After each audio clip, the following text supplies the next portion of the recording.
მოსკოვი დარწმუნებულია, რომ აფხაზეთისა და სამხრეთ ოსეთის დამოუკიდებლობის აღიარება პრობლემას არ წარმოადგენს, როგორც სააგენტო რესი იუწყება. ამის შესახებ რუსეთის ფედერაციის საბჭოს სპიკერმა სერგეი მირონოვმა ცხინვალში დღეს განაცხადა. მირონოვის მტკიცებით აღიარების პროცესი უკვე მიმდინარეობს და შეუქცევადია და დასძინა, რომ რუსეთი სამხრეთ ოსეთის დახმარებას განაგრძობს. დღეს ეგრეთ წოდებული სამხრეთ ოსეთის დამოუკიდებლობის გამოცხადების დღისადმი მიძღვნილი ღონისძიებების ფარგლებში დე-ფაქტო ლიდერი ედუარდ კოკოიტი სერგეი ბაღავს შეხვდა და თანადგომისთვის მადლობაც გადაუხადა.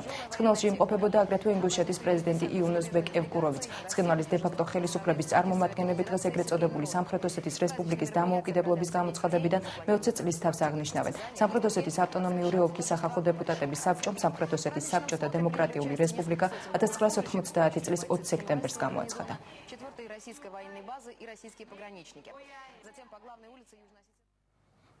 საქართველოს ლეგიონის ოხუმის დაცემის თარიღთან დაკავშირებით ინიციატივით გამოდის და მიმართვას ავრცელებს. მათი ინიციატივის მიხედვით 27 სექტემბერი განსაკუთრებულად უნდა აღინიშნოს. 27 სექტემბერს ვაკის პარკში 14 საათიდან თავაზობთ საზოგადოებას მოეწყოს სახალხო თავყრილობა. ვიწვევთ ტერიტორიული მთლიანობისთვის მებრძოლ ვეტერანებს, აფხაზეთში დაღუპულთა ოჯახის წევრებს, აფხაზეთისა და სამაჩაბლოს მკვიდრთ ყველა მოქალაქეს, ვისთვისაც ძვირფასია აწმყო და მომავალი ნათქვამია მოძრაობა საქართველოს ლეგიონის მიერ გავრცელებულ მიმართვაში. 27 სექტემბერს ოხუმის დაცემის დღესთან დაკავშირებით ვაკის პარკში შესრულდება ქართული ხალხური სიმღერები, ასევე მოეწყობა ფოტოგამოფენაც.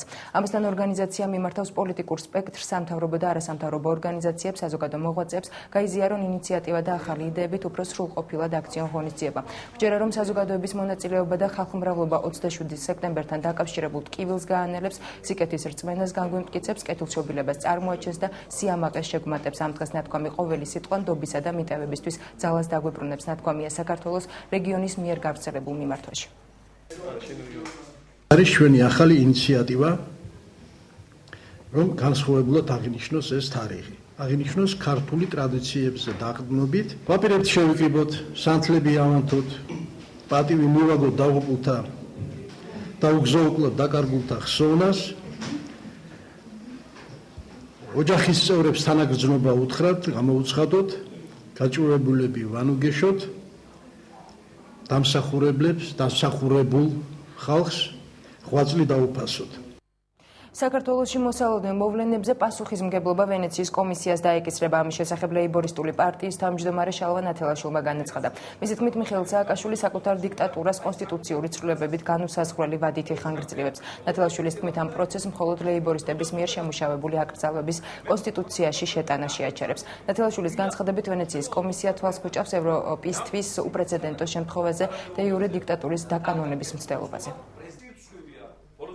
სისხლიანი სააკაშვილი ეგრეთ წოდებული კონსტიტუციური ცვლილებებით განუსაზღვრელი ვადით იგრძელებს საკუთარ დიქტატურას, რისთვისაც ძირითად კანონში შეაქვს ცვლილებები, რათა მოახდინოს პრეზიდენტის უფლებათა გადაცემა პრემიერ-მინისტრზე და განახორციელოს ამ პოსტის სამუდამო პრივატიზაცია. ევროპის საბჭოს და ვენეციის კომისიის ხელმძღვანელობა ამ ორგანიზაციის ისტორიაში პირველად თვალს ხუჭავს ევროპაში დე-იურე დიქტატურის დაკრავნებასთან დაკავშირებულ პრეცედენტზე. არ იყენებს სანქციების მექანიზმს სააკაშვილისა და მისი ხროვის წინააღმდეგ. ჩვენ ვაცხადებთ, რომ ამგვარი მიუნხენის შეთქმულების მსგავსი პოლიტიკით ევროპის საბჭოსა და ვენეციის კომისიასაც დაეკისრება მთელი პასუხისმგებლობა. ქრისტიან-დემოკრატები მმართველი უმრავლესობისგან ბეჭდვითი პროდუქციის გავრცელების თაობაზე პარლამენტში ინიცირებული საკანონმდებლო პროექტის დროულად განხილვას ითხოვენ. იგულისხმება პრესის ასოციაციის მიერ შემუშავებული საკანონმდებლო პაკეტი, რომელიც 4 სხვადასხვა კანონში ცვლილების შეტანას გულისხმობს და რომლის მთავარ ამოცანას ბეჭდვითი პროდუქციის გავრცელებისთვის ხელშემწყობი პირობების შექმნა წარმოადგენს.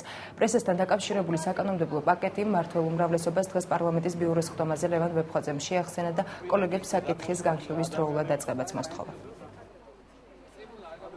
ხელისუფლებას თავაზობთ გონივრულ ჩემი აზრით წინადადებას და ალტერნატიულ კომპრომისს, რომელიც გულისხმობს იმას, რომ ყვავილებით, წიგნებით, ნახატებით, სიგარეტით გარემოვაჭრეებს მიეცეთ შესაძლებლობა აი ესეთი ამგვარ გარემოში, სადაც არ იქმნება გადაადგილებისთვის თქვათ დაბრკოლება, რომ გარემოვაჭრეებს მიეცეთ საშუალება ვაჭრობისა, რათა მათ არ დაეკარგოთ უზრუნველყოფის შესაძლებლობა საკუთარი ოჯახებისა მატერიალურად და ფინანსურად. აი ასეთი ლამაზი ყვავილების ბუკეტებით გაალამაზონ მართლა ეს ქუჩა და არავის არ უნდა ამ ქვეყანაში არეულობა. ხალხი ცდილობს იცხოვროს, მისცენ მათ საშუალება. რევოლუცია არ არის, სააკაშვილის კი ვარდებზე სხვა დატვირთვა ქონდა, მაგრამ ამჯერად ამ ვარდს აქვს ერთადერთი დატვირთვა. მხოლოდ და მხოლოდ არა რევოლუციურად, მშვიდობიანად გადააწყვეტინონ ხელისუფლებას ის საქმე, რომელიც არის მათთვის ძალიან მნიშვნელოვანი. არა რევოლუცია, არამედ ყვავილებით აი ამ ქუჩის გალამაზება. 18,000 ძველი და 2,800-მდე ახალი სტუდენტი სკოლის მოსწავლეების შემდეგ ახალ სასწავლო წელს დღეს უკვე უმაღლეს სასწავლებლებში აღნიშნავენ. სახელმწიფო უნივერსიტეტის ყველა მოსწავლე განსხვავებული ემოციებითა და განწყობით 9 საათზე ტრადიციულად პირველი კორპუსის ეზოში შეიკრიბა. დღევანდელი თარიღი პირველად მათ რექტორის მოვალეობის შემსრულებელმა ალექსანდრე კვიტაშვილმა მიულოცა. სწავლის დაწყების ცერემონიას განათლების მინისტრი დიმიტრი შაშკინი და სპორტისა და ახალგაზრდულ საქმეთა მინისტრი ლადო ვარძელაშვილიც დაესწრნენ. კომპანია ჯეოსელმა რეიტინგული სტუდენტები სამახსოვრო საჩუქრებით დააჯილდოვა. სახელმწიფო უნივერსიტეტმა კი საჩუქრები მაღალ რეიტინგული პირველ კურსელებისთვის დააწესა.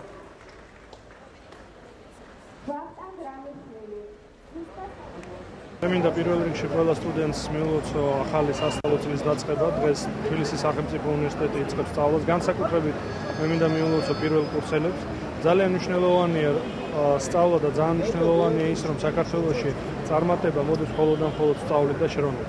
და ყველა სტუდენტმა ის უნდა გაითვალისწინოს. თბილისის სახელმწიფო უნივერსიტეტის სწავლას იწყებს ახალი რეფორმებით. თბილისის სახელმწიფო უნივერსიტეტის რექტორის არჩევნები ჩატარდება ნოემბერ-დეკემბერში 2010 წლისგან. მე დარწმუნებული ვარ, რომ ახალი რექტორი ძალიან ბევრ მნიშვნელოვან რეფორმას გაატარებს. ყველას მინდა მიულოცოთ დღევანდელი დღე, განსაკუთრებით ჩვენს პირველ კურსელებს, რომლებიც პირველად შემოგავენ ხელს თბილისის სახელმწიფო უნივერსიტეტში. ეს არის ლიდერი უნივერსიტეტი ყველა პარამეტრით აბსოლუტურად, თუნდაც სტუდენტების არჩევანითაც წელს ყველა აბსოლუტურად ყველა ადგილი შევისვა უნივერსიტეტში და ყველაზე მაღალი რეიტინგური სტუდენტები მოვიდნენ ჩვენთან. ეს ძალიან დიდი პატივია. ჯილდო მილოცვა და ახალი სახეები დღეს სამედიცინო უნივერსიტეტშიც იყო. 20 სექტემბერი აქაც სწავლის დაწყების თარიღია. საზეიმო ღონისძიებას მოწვეული სტუმრებიც დაესწრნენ. წარმატებული პირველ კურსელები სამედიცინო უნივერსიტეტის ადმინისტრაციამ წაახალისა, მათგან 10-მა ყველაზე რეიტინგულმა სპეციალური ჯილდოც მიიღო. ექიმობა ყოველთვის იყო ძალიან ღირსეული პროფესია და მე მიხარია, რომ სწორედ ამ ადამიანებმა აირჩიეს ღირსეული პროფესია ექიმების, ფარმაცევტების, ჯანდაცვის ორგანიზატორების. მე მინდა ვუსურვო მათ კარგი სწავლა, კარგი პროფესიონალებად ჩამოყალიბება და მინდა ვუსურვო, რომ იყვნენ ღირსეული შვილები და ღირსეული სტუდენტები ამ უნივერსიტეტის. თბილისის სახელმწიფო სამედიცინო უნივერსიტეტისათვის წლევანდელი სასწავლო წელი განსაკუთრებულია. ჩვენ ერთ თვეში აღნიშნავთ ჩვენი უნივერსიტეტის დაარსების 80 წელს. ეს საიუბილეო ღონისძიებები გაიმართება ოქტომბრის 21 რიცხვიდან. დღეს კი ვიწყებთ სწავლას. ჩვენი პირველ კურსელები და მაღალ კურსელებიც არიან. დღეს ამ მიტინგზე 1105 პირველ კურსელი ზეიმობს სწავლის დაწყებას ჩვენს უნივერსიტეტში. ცოტა მოგვიანებით დაიწყებენ სწავლებას ინგლისურენოვან სექტორზე ჩვენი უცხოელი სტუდენტები და აქვე მინდა აღნიშნო, რომ ჩვენ სიამაყით მინდა აღნიშნო, რომ ყველაზე მეტი უცხოელი დღეს საქართველოს თბილისის სახელმწიფო სამედიცინო უნივერსიტეტში სწავლობს. სტუმრები დღეს სოხუმის უნივერსიტეტშიც მიიღეს სტუდენტებს ახალი სასწავლო წლის დაწყება პაატა ბურჭულაძემ და განათლების მინისტრის მოადგილე ნოდარ სულგულაძემ მიულოცეს. სოხუმის უნივერსიტეტს ევროპულ და ევროატლანტიკურ სტრუქტურებში ინტეგრაციის საკითხებში სახელმწიფო მინისტრის მოადგილე, აფხაზეთის ლეგიტიმური მთავრობის თავმჯდომარე, გერმანიის არქეოლოგიის ინსტიტუტის ევრაზიის მიმართულების დირექტორიც ეწვივნენ. ჩვენ ვიყოფებით სოხუმის სახელმწიფო უნივერსიტეტში, სადაც წელს პირველად შეუდგება 500-მდე სტუდენტის სწავლა-განათლების მიღებას და საერთოდ განათლების სფერო ჩვენთვის აფხაზეთის მთავრობისთვის, როგორც მთლიანად საქართველოს ხელისუფლებისთვის არის პრიორიტეტული. მე ვუსურვებ მათ მომავალში წარმატებას და განათლებული თაობა არის ჩვენი ქვეყნის მომავალი და რა თქმა უნდა ჩვენი ქვეყნის სიძლიერე. ჩვენ მივიღეთ დიდი რაოდენობით პირველ კურსელები. თქვენ ნახავთ რა ხედავთ თვითონ რა სიხარულია სოხუმის უნივერსიტეტში.